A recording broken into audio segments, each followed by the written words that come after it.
దేవునికి స్తోత్రములు. మీ అందరికీ నా వందనములు. ఈరోజు దేవుని వాగ్దానము, మీకు కృపయు సమాధానమును కలుగునుగాక. గలతీలకు రాసిన పత్రిక 1వ అధ్యాయం 3వ వచనం.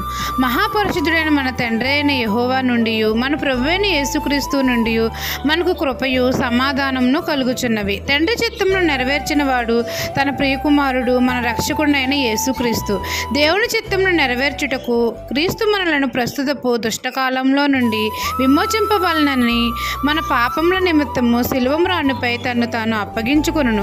తన పవిత్ర రక్తం ద్వారా సమస్త మానవులకు తన ఉచితమైన రక్షణ దయచేశాడు. మనమందరము యేసుక్రీస్తు నందు విశ్వాసం ఉంచడం వల్ల నీతిమంతులముగా తీర్చబడుచున్నాము. మన ప్రభువైన క్రీస్తు యొక్క నీతి మనకు కృపయు సమాధానాన్ని కలుగజేస్తుంది. మనము ఒంటరిగా ఉన్నను ఆయన కృప వలన మనము సురక్షితంగా జీవిస్తున్నాము. ఆయన సమాధానం వలన మన హృదయాలకు నెమ్మది కలుగుతుంది. మన తండ్రి అయిన దేవుని నుండి మన ప్రభువైన యేసుక్రీస్తు నుండి మనకు కృపయు సమాధానము కలుగుచున్నవి. దేవునికి యుగయుగములు మహిమ కలుగును గాక.